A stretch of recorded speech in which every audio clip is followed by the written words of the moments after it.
Welcome to News with a View, a Fat Cat production. Today is March 3rd, 2025, and this is episode 44.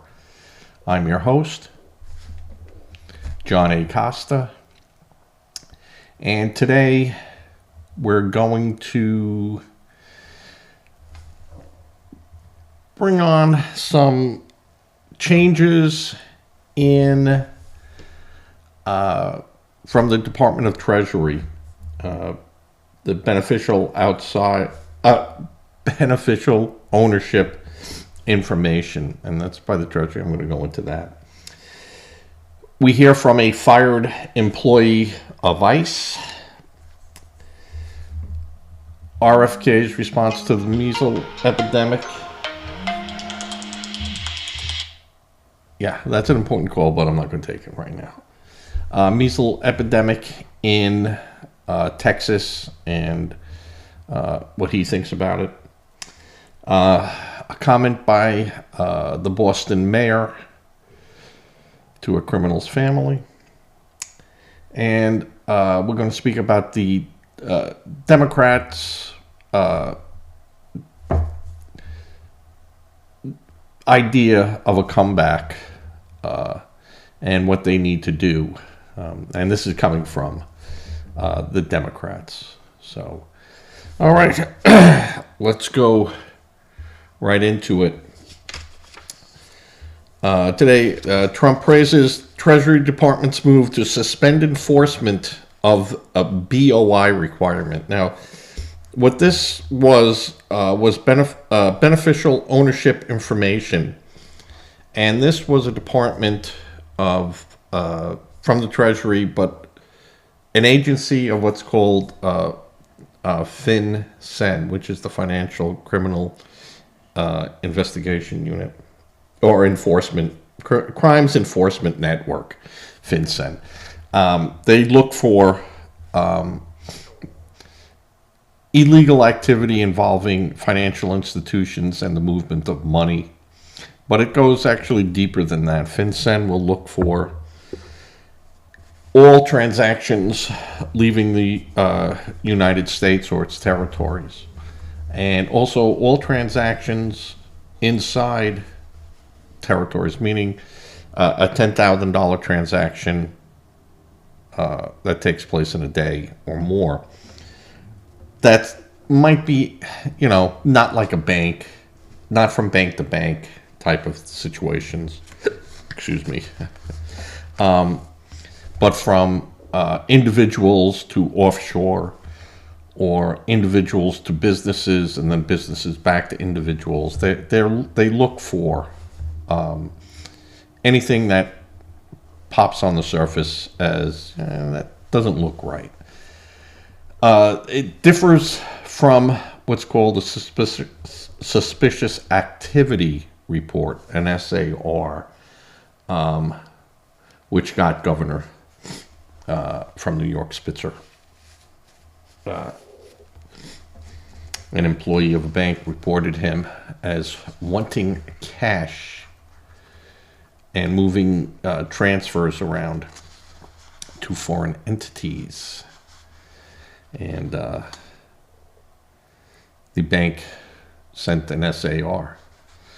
And people started looking, and they go, uh-oh, what's going on? So this was a Biden-era initiative that required reporting of certain information from all businesses. Every business had to file this report with the Department of Treasury and then went to FinCEN. It was cumbersome, and it just had to get done. And it asked you a bunch of questions, and the way the government does a lot of that stuff, it goes by points. So if you answered, 12 yeses out of the 20 questions, you would trigger an automatic response. If you just did 2 of the non-biggies, but 1 big one that would equal the points to tip you over, they'd look further. And this was really a intrusion into the business where, in essence, you were self-incriminating yourself.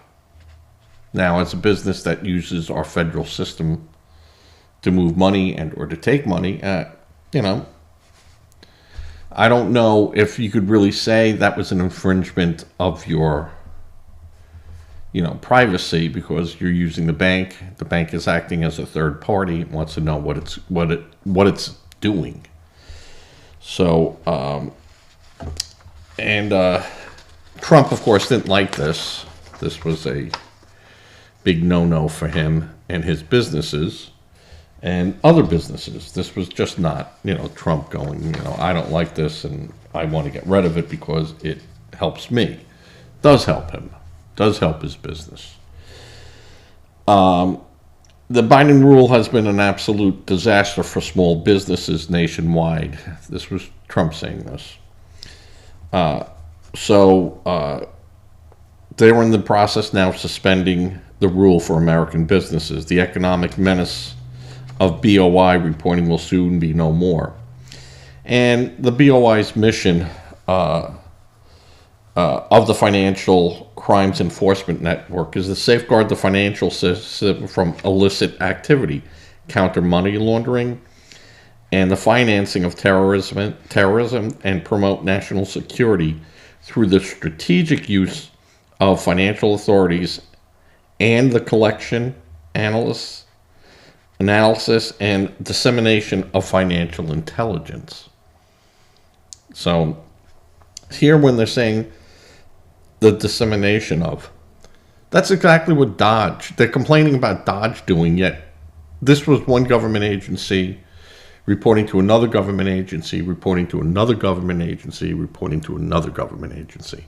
So in this case, it was allowed. It was no problem, and anyone that had authority to look at this could look at it. So you could see why I didn't like the argument of privacy in our government records. You give your information to the government can look at it. And that's anyone in government that is authorized to look at it. They just meaning, the custodian couldn't go in and look at your records just because he's an employee of the federal government. You'd have to have a reason to look at it, and you'd have to have the authority, and you'd have to have the computer rights to do that. And anyone that did access it, that shouldn't, would be notified. Their superiors or someone would catch that down the road. That, hey, well, why is Charlie looking at this stuff? He doesn't have it. Find out from Charlie what he's doing. Now, FinCEN, Financial Crime Network, Congress has given FinCEN certain duties and responsibilities for the central collection, and again, analysis and dissemination of data reported under FinCEN regulations and other related data in support of government and financial industries partners at the federal, state, local, and international level. So they can give information on you to any one of our financial partners. And it is to fulfill its responsibility towards the detection and deterrence of financial crimes. Now,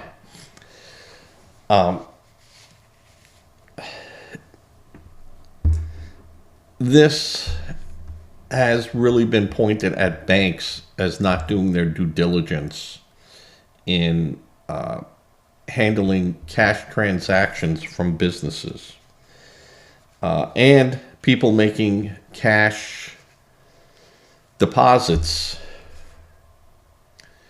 and then those accounts being able to be taken offshore, meaning that they could transfer them anywhere.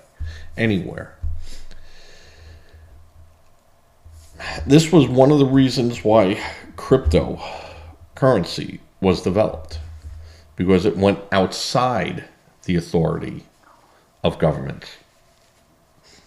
And it was a means for you to move money, deposit money, and accumulate money without anyone knowing, except people inside the crypto, which made it, again, a very sketchy transaction.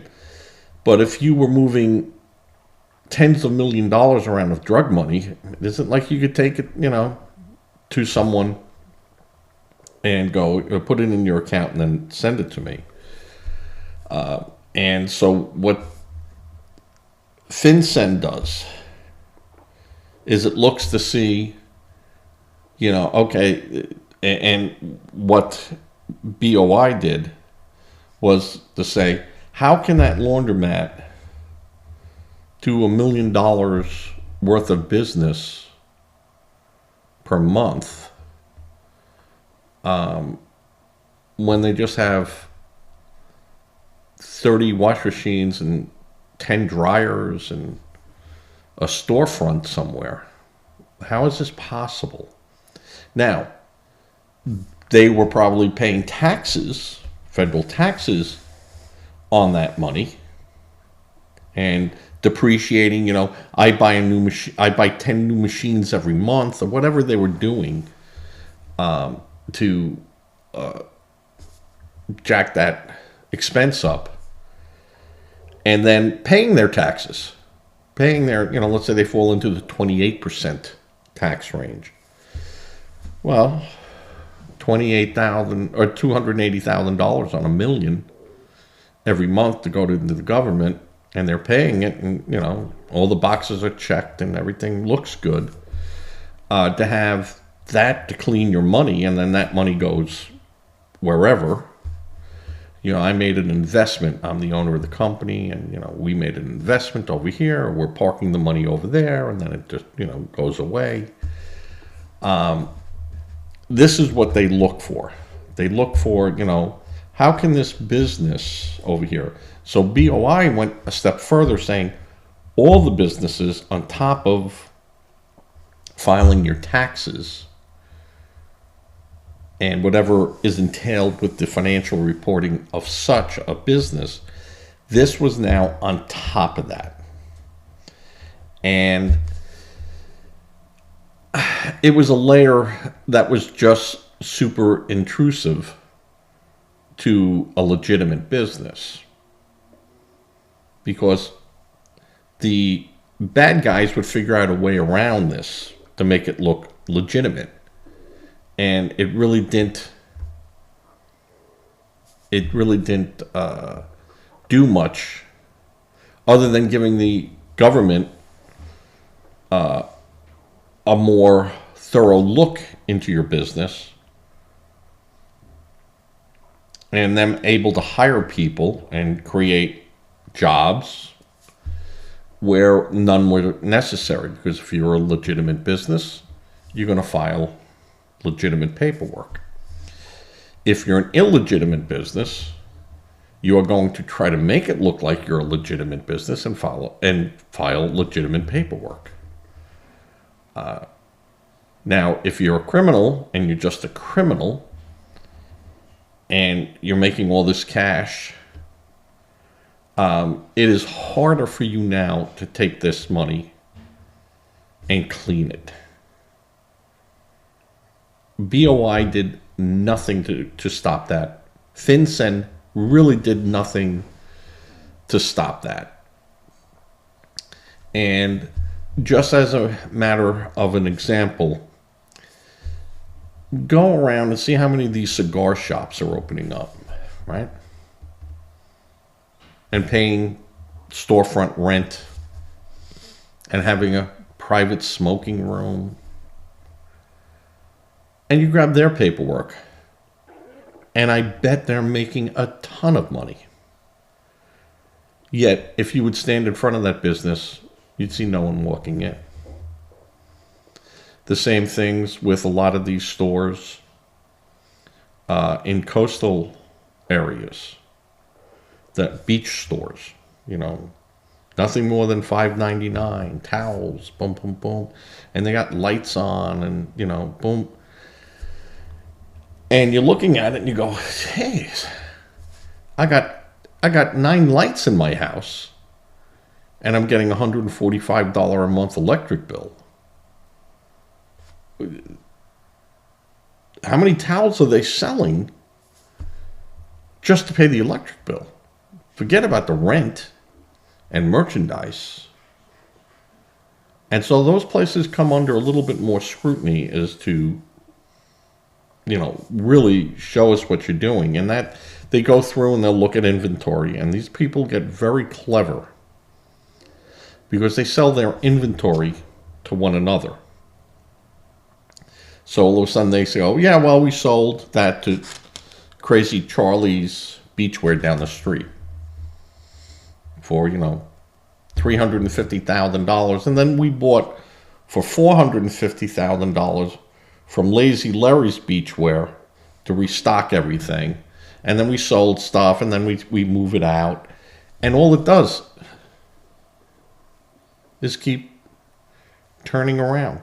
And the stuff that does get sold, they do replenish. But it's money laundering. They're cleaning money. And a lot of these places are doing that. And the government didn't need a BOI because they're not reporting it as such. You need Treasury agents to go in there and grab their books and look at it and go, all right, you bought it from Crazy Larry. Let's go over to Crazy Larry. And he bought it from, Everything Eddie. All right, now let's look at Everything Eddie.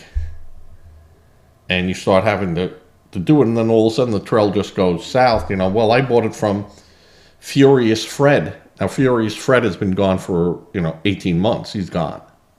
There's no records to look for. We went to the accountant. The accountant goes, hey, yeah, this is what I got on him.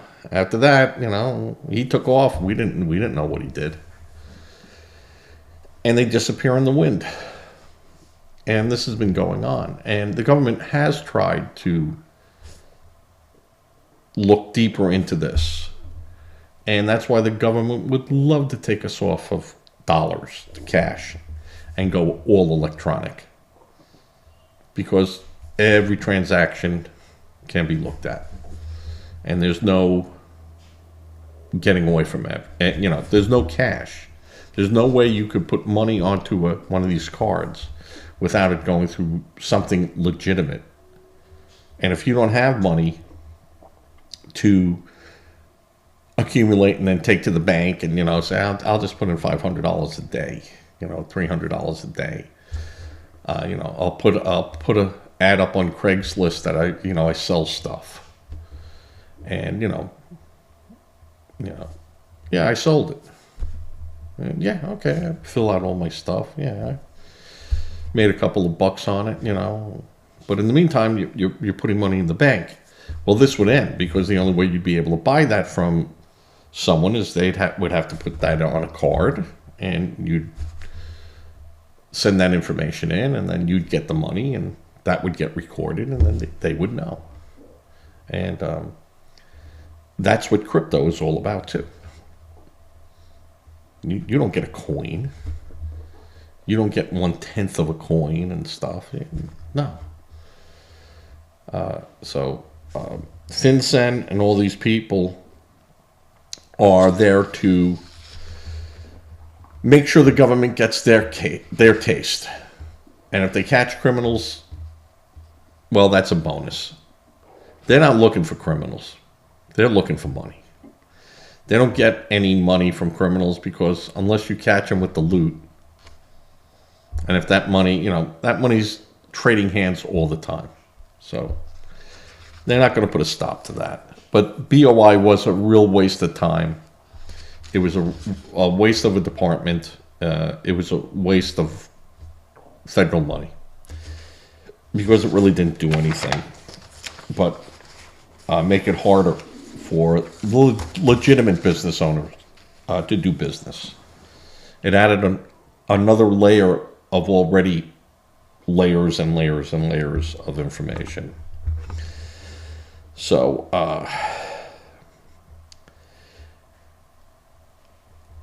I, for one, am happy to see that go. I thought it was a little intrusive, and I'm glad to see that go. All right, the second thing on our list of things, and this is from Business Insider, so you could check me on my facts. Now, I culled stuff out of this article, and it was just basically stuff that I'm going to comment about.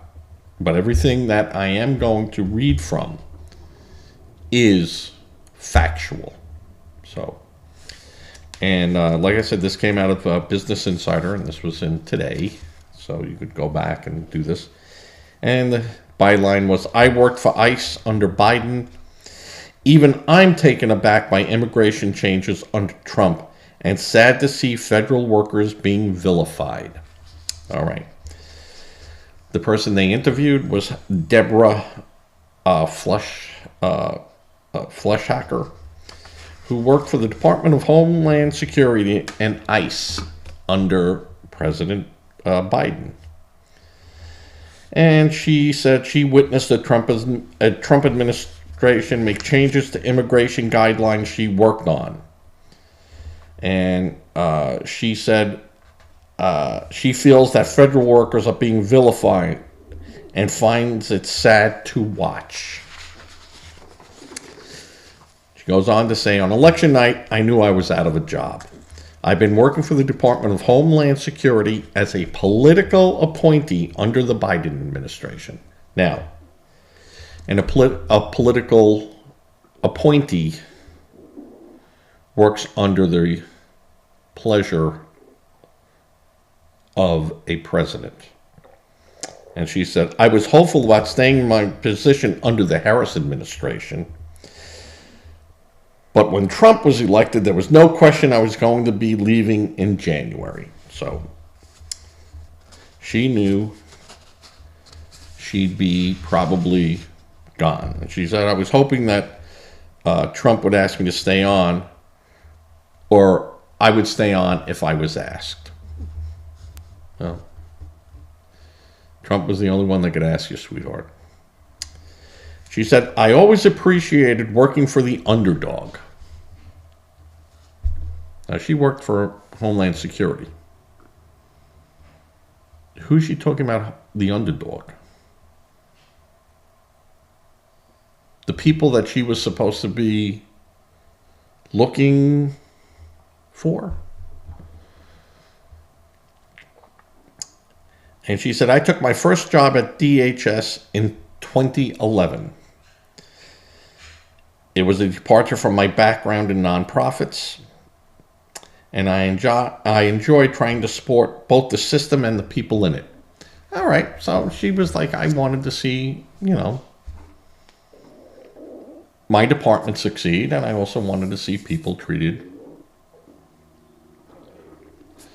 by their rights under the Constitution. So, all right. I held multiple career and political positions within the DHS until January 2025. Including as a chief of staff at Immigration and Customs Enforcement, or ICE. So, Immigration and Customs Enforcement is ICE, just so you know, they're one and the same. And she said her first role was working for an Office for Civil Rights and Civil Liberties in the Department of Homeland Security. I ended up loving it and stayed for almost a decade. She said there's an assumption that ICE employees are cold and one-sided of politics, but that's not my experience. Many of us were just trying to do the right thing, even if we didn't agree on what that was. But doing the right thing or doing your job?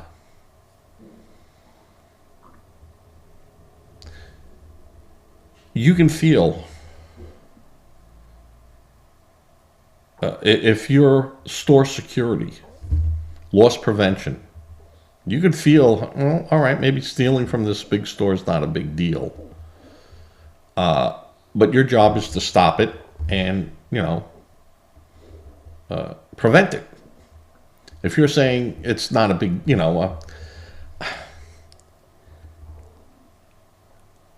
trying to do the right thing, even if we didn't agree on what that was. Well, I'm going to have a problem with you, because either you're going to fulfill out your obligation under our terms, and if you're conflicted about doing that, don't take the job. And if you're going to make decisions on the spot, what is right and what is wrong, and even if I don't agree with it, I'm going to use my bias to facilitate an action. You got to go. You got to go. And this is why Trump is saying all those political appointees. And he even got rid of people that he had in there, Biden kept. And he's now walking in and going, you're out of here. You are out of here. And I'm putting my own people in there that I know right away are on my team. And they're going to fulfill their job as outlined in those jobs. They're not going to inject their bias into it. They're not going to inject your bias into it. They're going to fulfill their mission statement. And, I mean, do you have a problem with that? Does anyone have a problem with that? Doing what you're supposed to do on your job. Now, again, if you don't agree with that job and you go, hey, I don't want to do this, then leave. No one is forcing you to stay there. But they are going to force you to do your job and do it to what is outlined in your job description. She could have also been looking at it and going, yeah, these people, you overstep the boundaries of what we're allowed to do, and as such, you can't do that. And that would be fine, because those other people weren't adhering to the mission statement and the policies. So that's good. That's a good person. But when you say, even when we didn't agree on what that was, then you're injecting a bias into it. And that could, over time, could be a major problem. And you can't do that. You have rules and regulations, and you follow them, to the letter. And that's it. So I feel the previous administrations were able to enforce immigration laws with the policies in place. Well, that's another reason why you're fired. Because having a policy and not following the policy, which is having laws and not following the laws, is like having no laws. So, yeah, see, I already have, this is the fuzzy logic. Our policy is not to have a policy. That is the policy going forward. It doesn't make sense. And again, I keep saying that everything Trump is doing is his common sense, which is 90% of everyone who thinks of fairness and fair play and justice and how the world really works. They probably agree with Trump's common sense. Again, my common sense is not your common sense. Your common sense is not my common sense. I get that. But we can all agree that the laws must be followed. Rules must be followed. You have no problem, and I have no problem, pulling Trump up and saying you have to follow the rules. You didn't follow the rules. You just can't do what you want to do You can do it, but only if you follow these rules. And the rules allow you to do it, but you must do step A and then step B and then step C. And I have no problem when he's called to that. I had no problem when Biden was called to that. Though,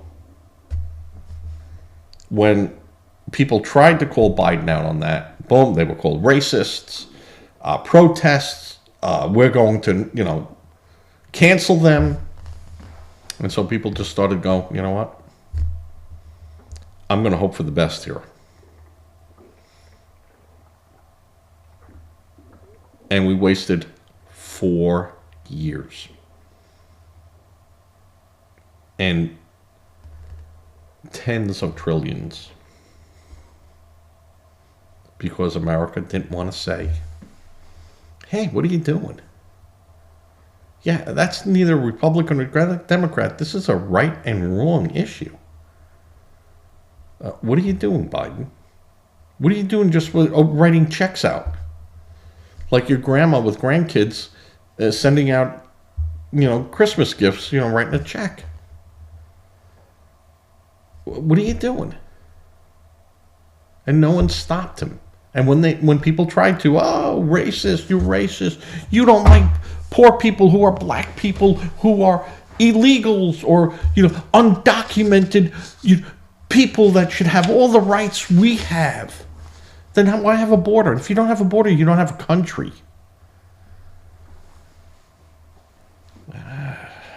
Get me going here.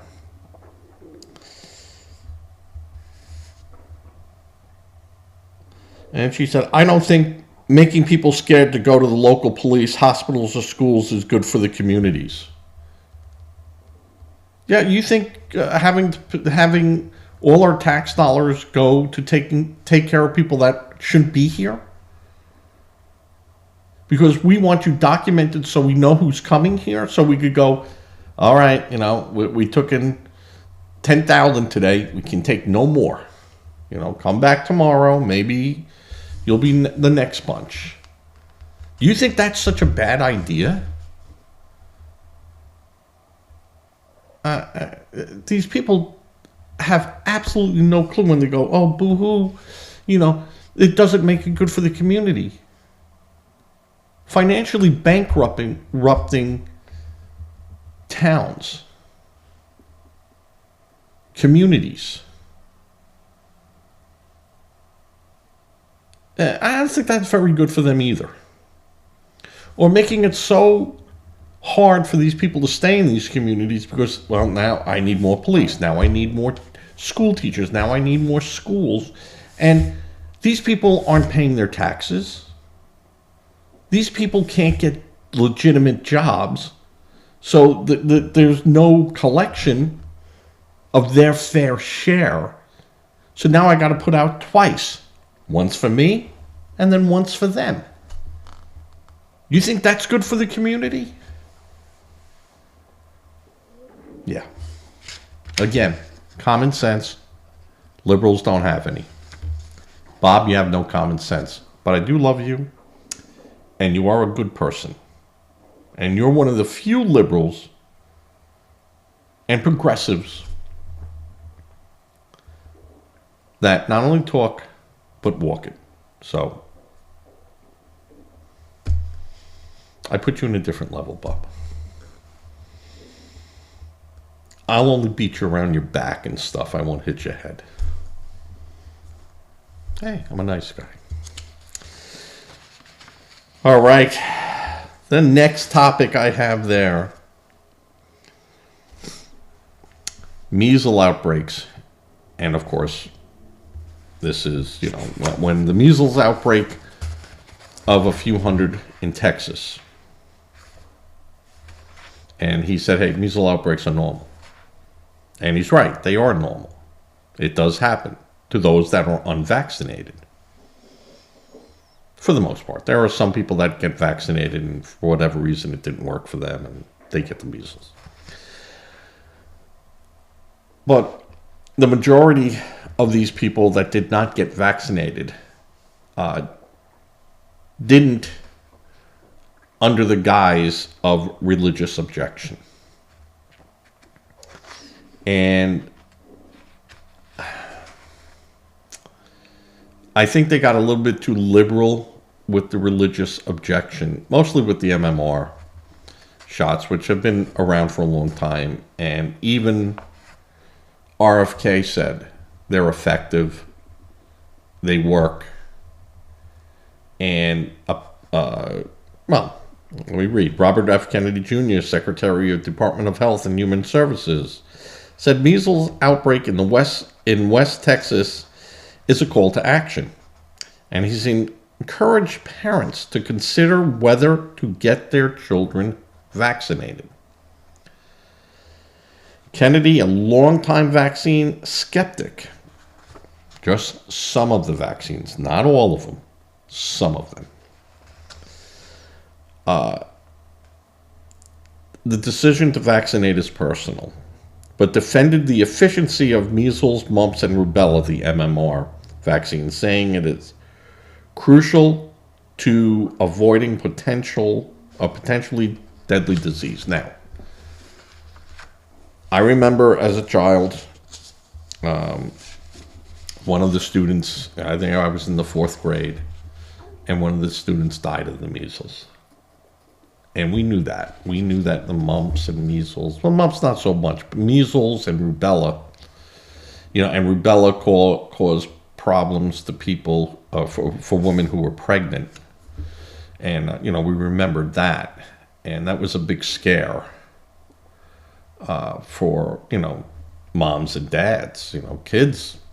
You got the measles, then you got the German measles, So you got mumps. I mean, we had them all. I've said this in another podcast or two, that I remember having friends who had older brothers and sisters who had polio or died from polio. And, they just, we remembered. I remembered seeing people, on crutches and wheelchairs and stuff that had been affected by polio. So, when the polio vaccine came out, hey, if 1 in 10,000 got affected by it, well, there were, 50 in 1,000 that could have gotten polio. So, yeah, the odds were, pretty good that you were going to get this polio. It wasn't even a vaccine. It was a sugar cube or something they put it on. And then with just a little eyedropper on your tongue. And that was it. I remember it tasted terrible. But when they put it on the sugar cubes, you ate it like a freaking horse. There was no one questioning that, because the horror of polio was such that, believe me, if they would have said cutting off your little toe stopped you from having polio,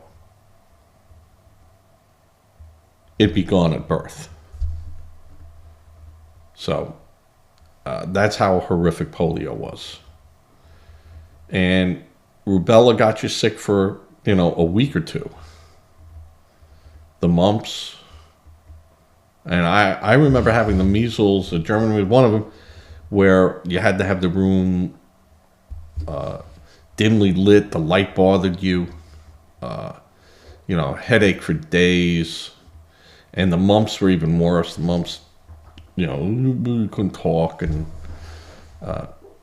chicken pox were just annoying because they itched.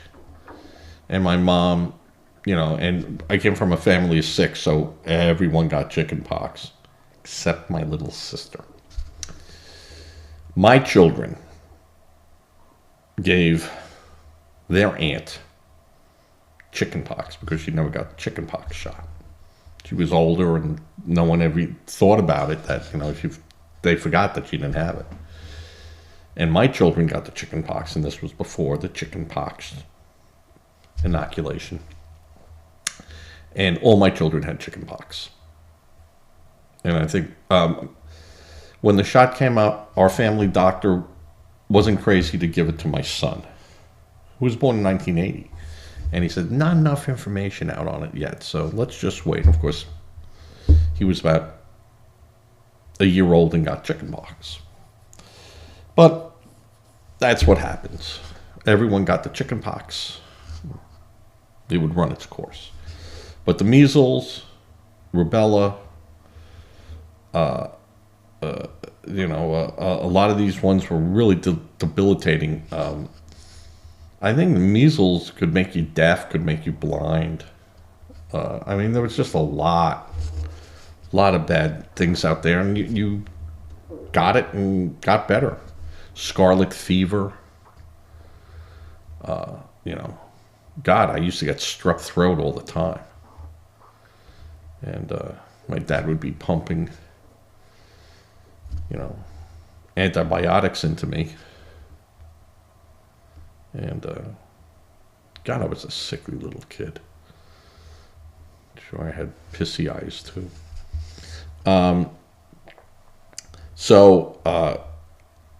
RFK said he's all for the shot. So the idea that he is anti-vax, and he's not a convert. It's not like all of a sudden, I see the light now, and no. He said some of these vaccines do work, and they've been proven to work. And yes, with every vaccine, there are side effects that you have to look for and be careful for. And 99% of them are manageable. So if you have a problem, you go to your doctor. If you're that bad, they'll hospitalize you. But 99% of the time, you get over it. And, all right, that was a close one, but, you made it. But there's always that 1% that do not. That do not make it. They get a shot and they have some type of reaction to it. And it's heartbreaking. But that doesn't mean everyone should not get that shot. It's just like, well, if I never go outside and cross a road, I'll never get hit by a car, and a car comes crashing in through the living room and kills you. You don't know. So, all parents should consult with their healthcare provider to understand their options to get the MMR vaccine, Kennedy wrote in an op-ed published on the Fox Digital News. Even though this came from, this article, I think, was published in The Hill. The Hill, yes. So, he is not the rabid, RFK Jr. is not the rabid anti-vax, breaking every vial he sees, bending needles. No, he's not. But he just felt that there are some vaccines out there that you should understand what the consequences are. And really know that, hey, they said 1 in 10,000 gets an effect, but actually it's more like 100 out of 1,000 had some type of adverse reaction. But 9,900 people were protected and didn't get this disease. Just understand what to look for and what you should ask. And worst case situation. Best case situation is you get the shot, you have a little reaction to it, and a day later you're like, yeah, all right, my arm is a little sore. Worst case situation is you're hospitalized and, you die. So, but Kennedy wants you to know these things.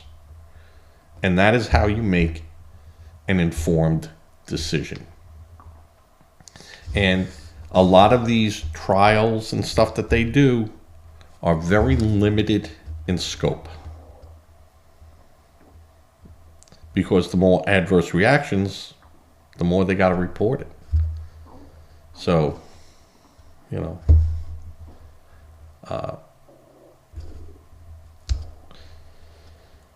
let's see what happens.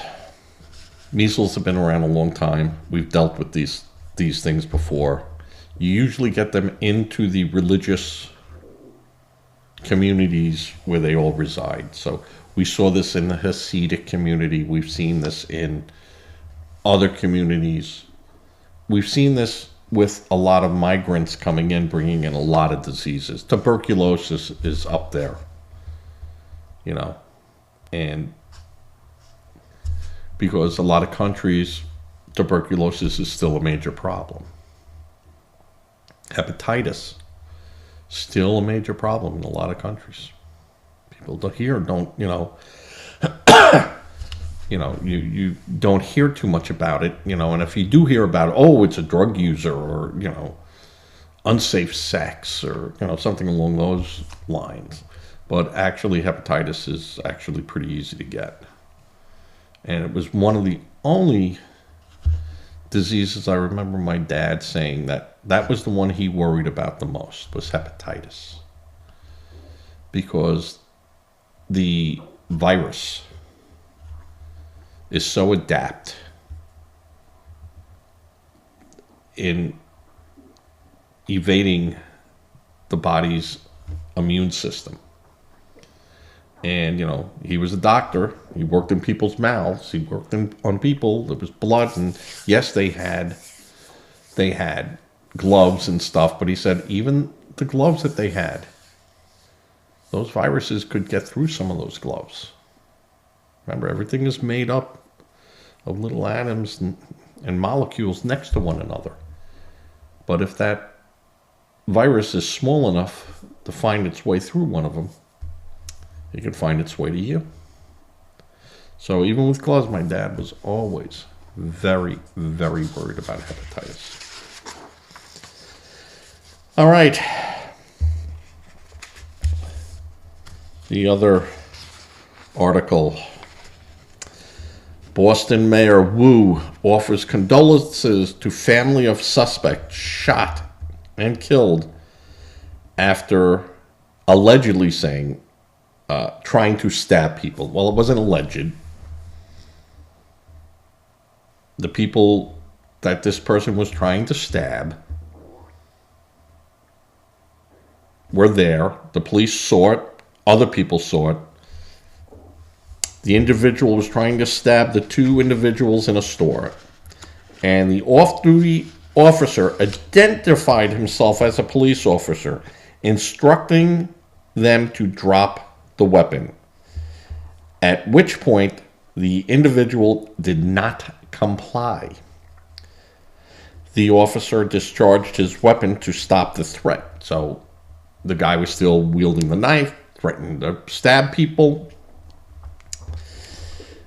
And to stop the threat, the off-duty policeman shot and killed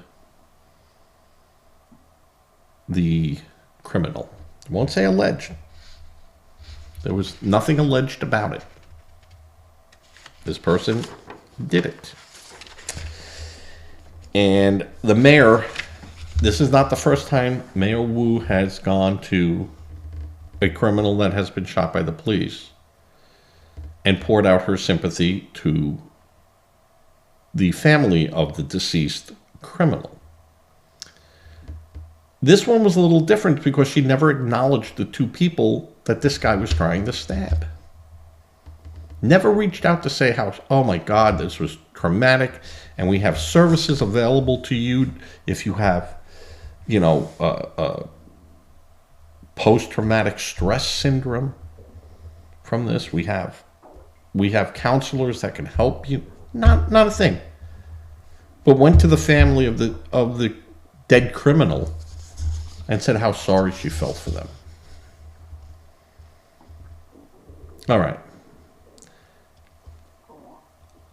I can understand her saying the loss of life for anyone and for any family can be traumatic and is traumatic, mostly in this type of circumstance.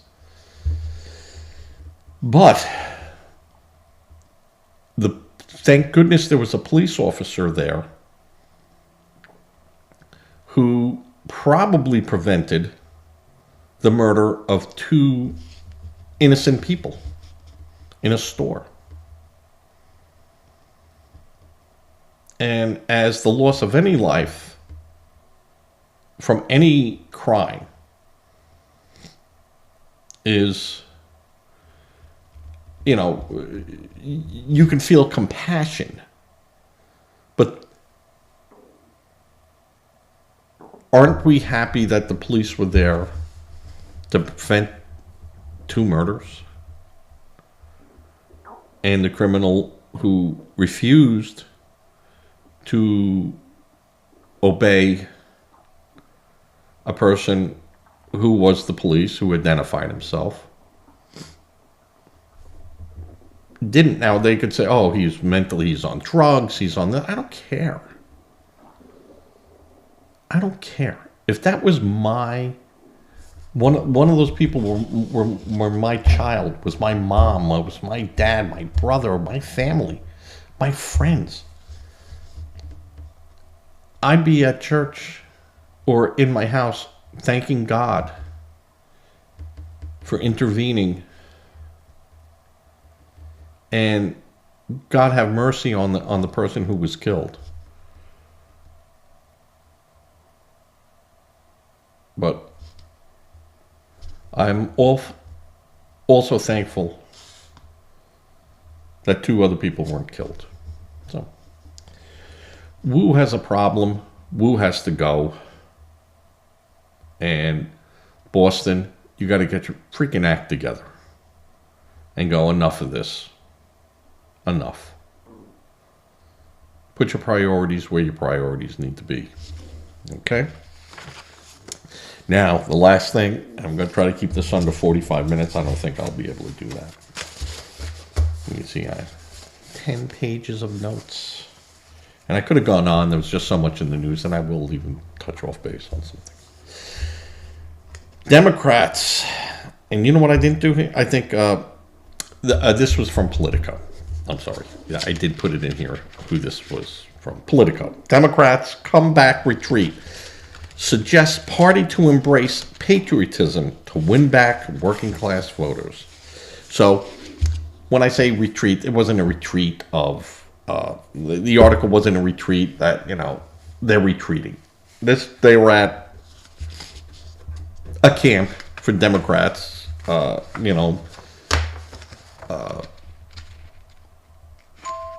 campaign people, anyone that's in the campaign process, anyone that helps the Democrats with elections and things like that. These are the people that are attending this retreat. Spokespeople for that, you're going to be a spokesperson for Mr. and Miss is them or they, that you understand what you need to do is to embrace patriotism and get out of the elite circles. So, what they're saying is you must act like you're patriotic. This doesn't say you must become or you are patriotic, but you must embrace it. So you must put that into your script, that you're patriotic. So documents first obtained by Politico detailed a comeback retreat held by the center-left political group Third Way last month that sought to deliberate on why Democrats are struggling with working-class voters around cultural issues. The nature of the economic trust gap with this critical group and ideas for how to address both problems. Well, first,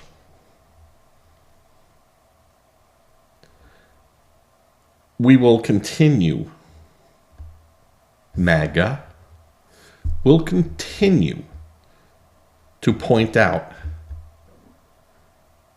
the anti-American, anti-moral, anti-religious factors of people who are running for office. So you understand, we won because we embraced our beliefs. It wasn't just a story. It just wasn't going, hey, we're going to do this and then we're going to say this and then do that.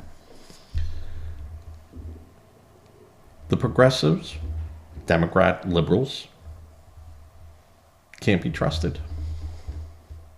You cannot be trusted.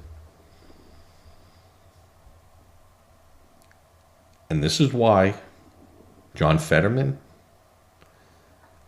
by Thanksgiving, will be a Republican. Because so many people have lost faith that you think that teaching children in school sexual preferences in kindergarten, first, second, third, fourth, fifth, sixth grade, I don't care, that is more important than reading and science and math and doing your homework and respecting the flag, knowing our Constitution, knowing our history.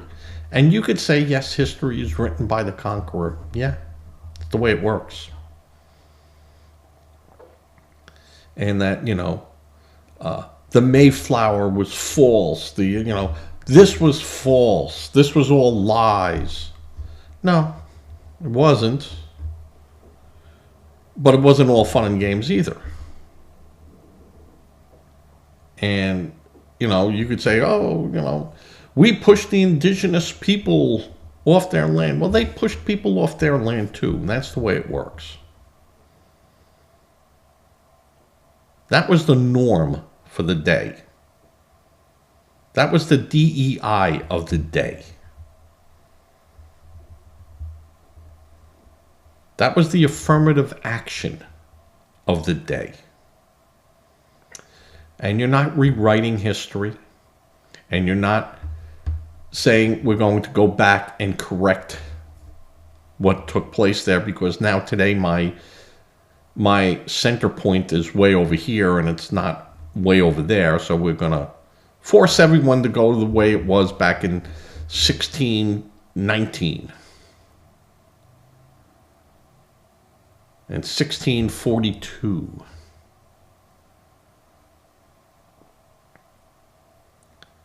Or 1776. Nope.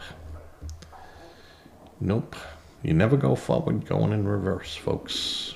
It just doesn't work that way. You can say never go in reverse, but that doesn't mean I know there's a tree behind me, so I'm not going to go in reverse and hit it.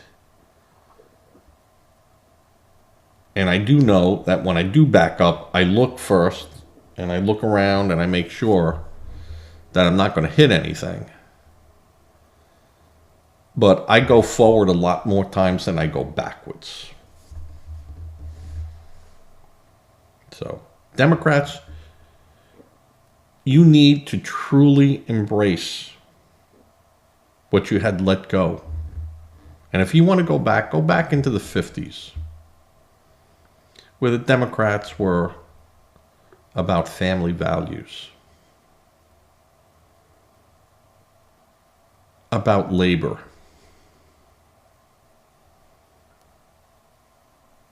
about freedoms, but mainly it was family values. The 40-hour work week that gave mom and dad more time to spend with the children. You spend more time with the children, you can get across this is good, this is bad. Your right to go to church, your time to go to church.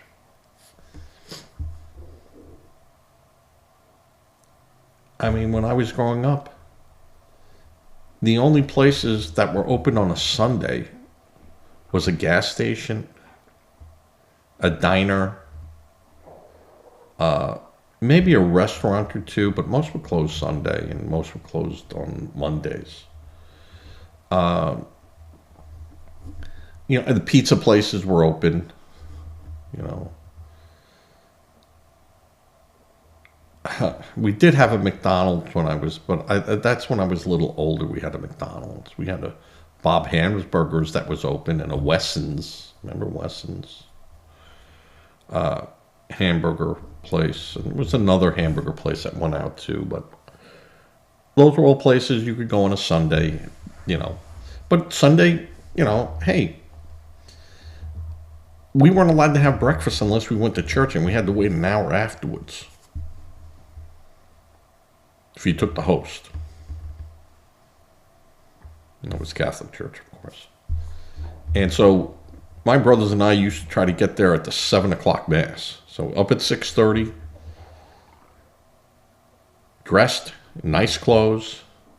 Night before that, my mom, if we didn't do it, would do our shoes for us, so we'd look nice. We'd have our Sunday, clothes. Because on Sundays afternoons, we always went into Brooklyn and had, Sunday with, Grandma and Grandpa, and then all the relatives would come over, fight, scream, yell. You'd swear you'd never see them again. And next Sunday, you were right back where you were. It was like nothing ever happened. It was great. What a great experience. And, you went to church. You came back. Maybe you got back at 8:30. By then, your dad was up. He was having a cup of coffee. He'd throw you some money. Go up to the bakery. You know what I want? Here's, And back then, he'd hand you 20. Back then. He goes, I want some of the change back, and he would come back. You never even thought about, I'm going to, take the money back. And, he'd look and go, say, this is a little light. We never even thought of doing that. We'd get the bill. They'd write it on a piece of paper. They'd put it on the thing. We'd trudge across railroad tracks. Cross a major highway, 7, 8 years old. Come back with boxes of eclairs, jelly donuts, Kaiser rolls, buns with, everything on it. And there was 6 of us in our family. And we would take that, and it would look like wolves. And we always had some friend or two each over, and they'd grab a bun, and my dad would say, yeah, cut this, have it. And we'd have it, and by 12 noon, we had to get cleaned up, shoved in the car, and by 1 in the afternoon, we were on our way to Brooklyn. And we would leave that at about 8 o'clock at night. My dad would stop, pick up papers in Sheepshead Bay. We'd drive home. We'd get home about 9:30. And, if we needed a shower or bath, it was quick. Most of the time we had to do that before we went to church the night before. So you were clean enough for school the next day. You didn't get that dirty. You were at your grandmother's. What were you doing? So in the morning you clean up, out the door you went. And, I don't think I ever made it home without falling asleep. When you get in that car, the minute we pulled onto the Ocean Parkway and then onto the Belt Parkway, and I remember sometimes I'd wake up when my dad would stop. There used to be a toll plaza on the Southern State Parkway when you hit Nassau County. And they got their dime, and then they raised it to a quarter. My dad would get pissed and go, we're taking Sunrise Highway. And it was like, stop and go. Just pay the quarter, Dad, and get us home. Dad, I'll give you the quarter. I found a quarter here. Take the toll. My father reached back and, shut up. Shut up. But that's the way it was. Great childhood, great memories, great friends. But what they're saying, and documents later obtained by Fox News Digital summarized the key takeaways from the retreat on why Democrats have cultural disconnect with working class and why Democrats are not trusted when it comes to the economy. Well, we know why. Because you can't be trusted. You had Biden, like I said, writing checks out like he was grandma. There is no fixing their brand. Their brand has been ruined. And I think that if the AOCs really get challenged enough, and we should challenge them, and the squad, the rest of the squad, get them out of there. Get them out of there. So they say Democrats have the opportunity to take back power in 2026 by focusing on how Trump's chaos is costing voters. No. That chaos, we don't care about that. That's not what's going to get people to vote for the Democrats. And in the midterms, I don't expect too much to change because Biden so thoroughly screwed up the system. Trump only had about 18 months in his first election to do anything. And then after that, it was just, suit after suit after suit after suit going after him. And you know what? We're not going to forget that. And we're not going to abandon Trump. So if you think for a second that MAGA and our supporters are going to abandon Trump at the first sign of a problem, no. See, we're not Democrats. We're not going to do that. Trump is showing America what it is to be a leader. His argument with Zelensky was absolute straight right on. He not only showed our friends, but our foes, that we will chart the course. No one else. No one else. We knew, and I've said this from my first broadcast, that the key to the problem with Russia will be economics. And that the key to solving these issues is only dealing with Russia and Putin. That's it. And Putin's not going to be ganged up on either. Not happening. We've seen this. And Trump knows it. The personalities of Putin and Trump are very similar. You treat me fair, I treat you fair. People say you can't trust Russia. How trustworthy have we been in the last 4 years? How trustworthy were we with Obama? Though I think Obama, history will be kinder to him than right now. But Obama caused a lot of problems. And Biden made up for lost time. Whoever was controlling Biden, because there's no way Biden was running anything. We knew this. And that will all come out. They know it. It won't come out today or tomorrow. You know when it's going to come out? November, December of this year. It will start coming out just in time to start breaking away any of the Democrats who are thinking, of saying, how strong they are. Wait. And the Democrats know it. The Democrats know they're in huge trouble in 2026.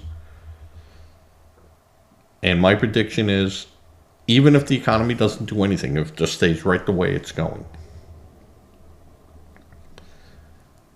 what the Republicans are going to say didn't go backwards. And we're going forward. We're stopping wars. We're doing all this. We're going to be fine. And people are going to go, that's good enough. Money, fuel will be down. I think that if you're thinking that in the last 40 days of the Trump administration, that's going to be the Trump administration going into 2026, you're crazy. Trump hasn't even started yet. Like I said, you ain't seen nothing yet. Wait till he has taken the people that he can trust and find out the information. Patel, just in there.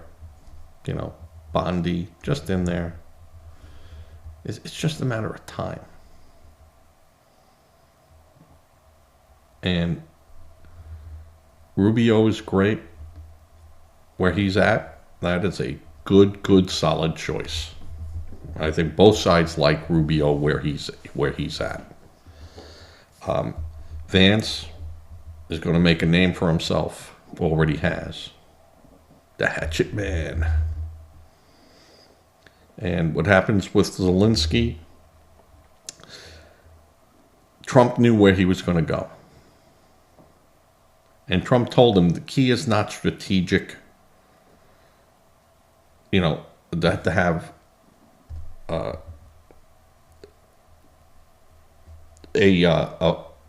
set strategic policy other than economics. And this is what Trump wanted that deal on the minerals with. Because the minute we're over there, you think Russia is going to try to screw that deal and push American companies? And no. Nope. And what Trump is going to tell him, you don't got to be afraid of this, Vladimir, because we're going to work with you. We're going to do this, and you're going to have pipelines going through there to ports. We're going to make sure you can get to your ports for your Navy. I understand what's going on. And we can work with that. Just like we've always worked with it. Zelensky was feeling pushed out. And like I said yesterday, children should be seen and not heard. Sorry, that's the way it goes. That's the way it goes. When we had the Cuban Missile Crisis, did Russia allow Cuba to run the show? No, because Cuba would have lit the world up, and Russia knew it. If Russia would have turned over their nuclear missiles to the ruler of Cuba,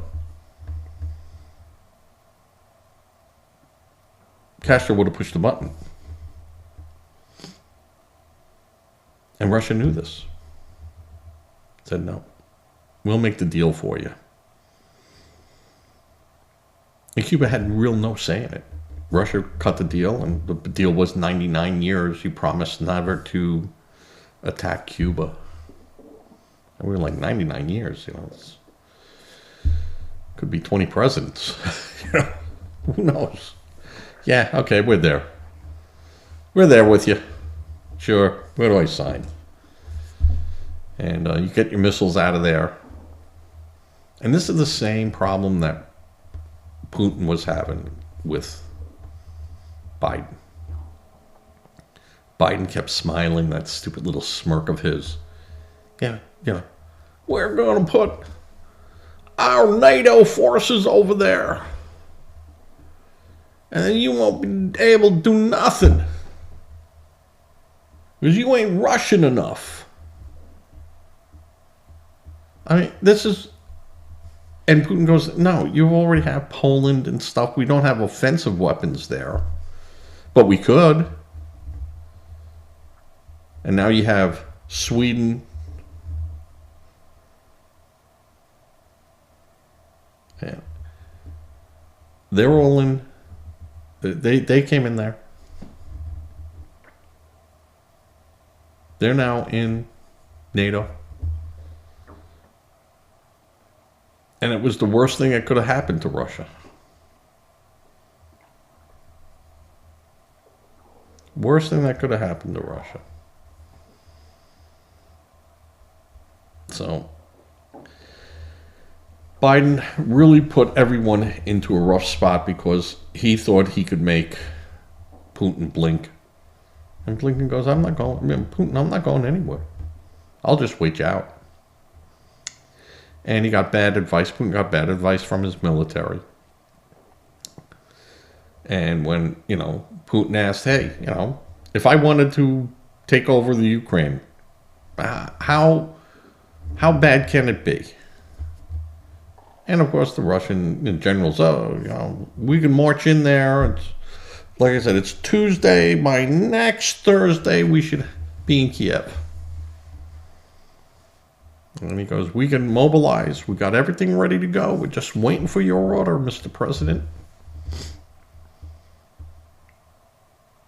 Now, in the meantime, we had supplied the Ukraine, and Russia knew it, that we were supplying them and building them up, outside of NATO, And they just didn't realize how good our technology was. They should have, but they didn't know how good and how quick people could learn the Javelin missile. And their whole idea was come through with tanks, blast their way through. They knew it wasn't going to be a pushover. But usually what happens is once an army gets moving forward and the other army is pulling back, at a certain point it just becomes a general retreat. And you can't stop that. Well, they pushed, boom, boom, boom, boom. The Ukrainians pulled back. But in the meantime, behind that strategic pullout were people that knew how to use our weapons. And we blasted those tanks. And there's only so many roads you can go through there because of the terrain. It's swampy, it's muddy. Tanks would sink in it. So you had very limited places you could actually move heavy equipment like that. And we shut that down. And the losses started piling up. And Russia, was always, if you have 5,000 troops, we have 50,000 troops. And all I need is those 5,000 to get through to your 5,000 and game's over. But this was a different war. And the Ukrainians, who were Russian trained, knew all the tactics the Russians were going to use. And pounced on them. And inflicted... this makes the Afghan war for them look like a day at Disney. To the point where the Russian Air Force had to come in and try to help, and they got blasted. And then all of a sudden, the Ukraine started lobbing stuff into Russia.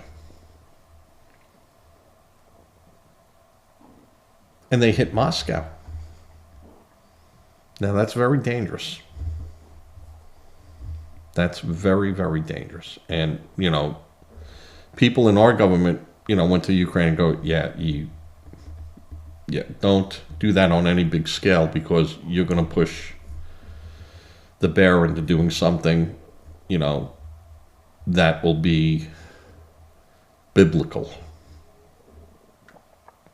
So, all right, that was the end of this is more people calling me, but I want you to say a prayer for everyone. I want people to give to charities of their choice. Make sure they're registered charities. Give what you can. Don't become a victim, helping a victim. And with that, I'm going to say goodbye, and I'll have this out here late this evening. This will not be an easy one for me to edit, because there's some things in here I do have to correct. Now, with that, I'm going to fade to black.